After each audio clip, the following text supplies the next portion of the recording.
Klop, klop. Okay. Okay. Miss Turner, how did you get involved with Body Heat? I had gone out to LA, to Los Angeles, to meet with the director on a different film. And the woman who was casting Body Heat heard that I was there, and she knew me by reputation, basically, from New York, where I live and do most of my work, and asked me if I would be interested in the script, and she sent it to me, and I read the script and went crazy. I just loved it immediately.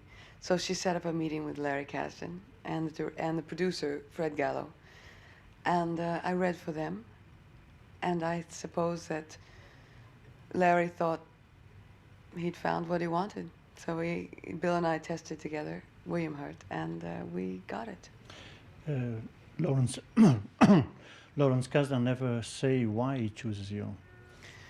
Well, I suppose he saw qualities in me that he had thought of when writing the role, and to my mind, there was an immediate knowledge of the character. When I read it, I felt that I knew very much who this woman was right away, and I guess that knowledge communicated itself to him. Is the movie very much like you thought it would be when you read the script? Yes, very, very close. That was the thing that I was worried about, not ever having done film. I wasn't sure how our work, the actors' work, would translate from just that through the editing and the scoring and all the preparation done for a film, how it would end up looking. And when I first saw it, it was exactly what we had wanted it to be. How would you describe the film? Well, it's I suppose it's called a murder love story sort of thing. To me, it's about obsession, about single-mindedness. I think that the quality of Maddie Walker, my character, has this incredible ability to close everything out of her life except for this thing that she wants. And the power that generates is fascinating and deadly.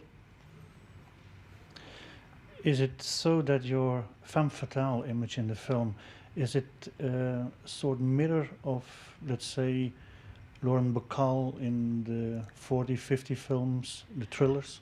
You know, I always have to wonder what Bacall would say if you asked her that question. I don't know. I know that when we started the film, Larry said that, of course, this was a style that had already been established. But we certainly never discussed any other film or character or actor.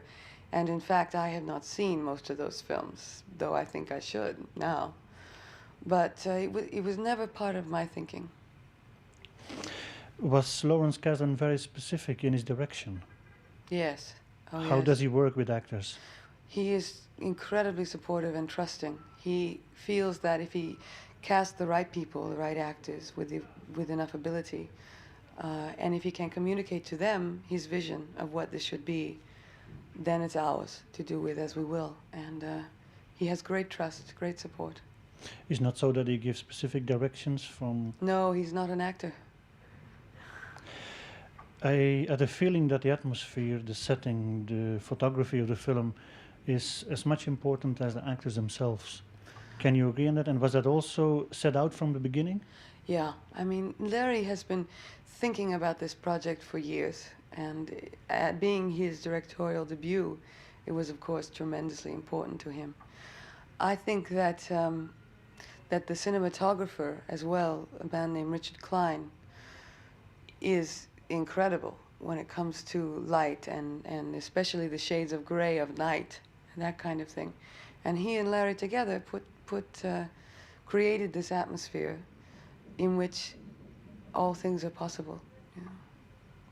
You never have much difficulty with the dialogue because it's not the sort of dialogue that one speaks in daily life. It's not, but it was at the same time so cohesive, and the style, although it was, as you say, heightened, in fact almost melodramatic, was consistent to the point that once you became this character, that's the way she speaks. You know, that's all there is. How was it working with William Hurt? Lovely.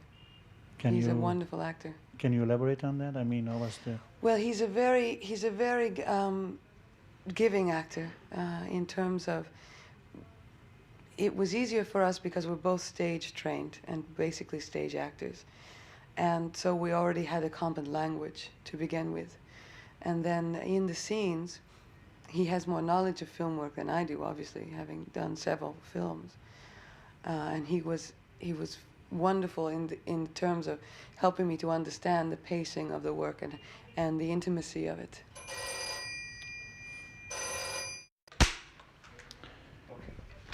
You worked on the stage and you did television work. Is that good preparation for film work? I think the television was. I did a daytime serial, what we call soap opera, in the United States. And I had never worked on camera before. So it was, for me, quite an opportunity to learn how to handle the camera. Even though it was video, it was not like film, and there were 3 cameras or 4 instead of 1. But at the same time, it's good training. And you do almost a show a day, so you learn to make choices and implement them right away, which I think is terrific training for an actor. After a while, though, it just doesn't get good enough, so you've got to leave. So you have more satisfaction doing film work than Much. than Film television? I think, can be, the production values are much higher than for television. And at the same time, I think film can be so precise and so almost perfect. It fascinates me. Okay, thank you very much. Thank you. Okay, yo. Okay, Yes, sir. Mr. Hurd, when you read the script, what attracted you in the story? If I may ask. Sure. The first thing I spotted, and this is a very difficult subject, but it is the most important subject, is structure. Yeah. I noticed that it had a beautifully formed structure. And if it has that, then it's probably about something. I mean, even if you don't know what it's about right away, it will help, that structure will lead you to some wonderful questions, at least. And that's basically what it's about. That structure led me to really examine the script and what I thought were its themes and what it meant to me. And so I decided to take a risk. Thank goodness he offered it to me, because I really wanted to do it. Was it a difficult part for you? Part? It was hard to find it's always hard. I wouldn't say that the role itself was particularly difficult. I would say that It's a nice fly, you know. I know, it's very nice. Just a fly. Belgian fly. Don't worry about it. It's the situation. It's the distractions in any given situation which are the enemy. And in a film set, it is incredible. I mean, there's a lot of things going on, and I think finding and deserving the respect of the rest of your co-workers every day, all day, is a tough job. The role itself, I don't think there's anything particularly demanding about it. I mean, in terms of characterization, I think, I mean, if Larry hadn't kept me in check, I think I would have been a lot crazier. But How was it working with the director, with absolutely Kathleen? wonderful, amazing man and director. We went out to shoot the very first day, and we were just doing pickup shots, and everybody told me it was going to be just, like nothing, and I said, great, terrific, because I'm scared out of my mind, I don't want to be here.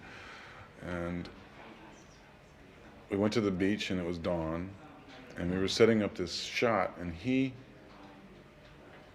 stepped in, and I saw, and we were all waiting, because it was his first time, and it was his first day of his first time, and it's like, you're going to fly or you're not going to fly, And about 15 minutes into it, he just suddenly took a breath and that was it. He had been on a set all his life, and no one ever questioned it, ever. That he was one of the most experienced people anywhere.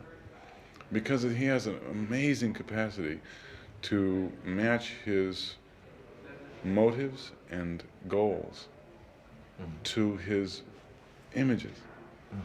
And I think that's one of the strengths of Body Heat, is that what was written on the page is pretty much what you see on the screen. That is an amazing thing to do. Most people don't work that way. I mean, they carry a big bag of Band-Aids around with them, and they hope that it works out. You know, it's like it's not crafted. He is a highly crafted man.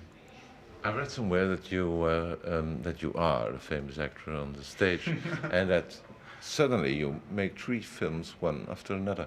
Is there a reason? It was over 3 years. It was over 3 years, but I mean, is there a sudden sympathy for film, or Well, did States, you see, Yeah. the reason why I finally did allow myself to make the jump was I had always had trepidations about film because of the distractions.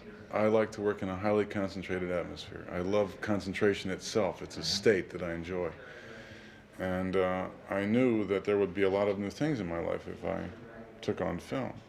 Then Altered States came along, and it was the work. I had to do that piece of work if they offered it to me because it was the work that counted. It was not the trouble you got into for doing it. It was the work, the doing of it. And so that carried me into it, and then I think it made it easier for me to make some more choices afterwards. is it possible to ask you if there is a preference for the stage? No, that's a difficult question because I think I think acting is one thing. I think it is a matter of expression. And I don't think expression can be judged that way. I think that I want to look for as many opportunities to express myself as I can. It's an obsession. Expression is an obsession. There is no essential difference between the two forms, but there is a very large difference between the experience that I have on the stage versus the amount of experience I have in film. And so I am unused to wielding the paraphernalia. It's a matter of paraphernalia, really, not acting. Acting to me is a word that I really hone in on. I don't let any excess baggage get hooked to that word. Like,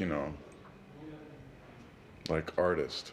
Don't let any excess baggage get on it, Otherwise it doesn't go anywhere. Thank you very much.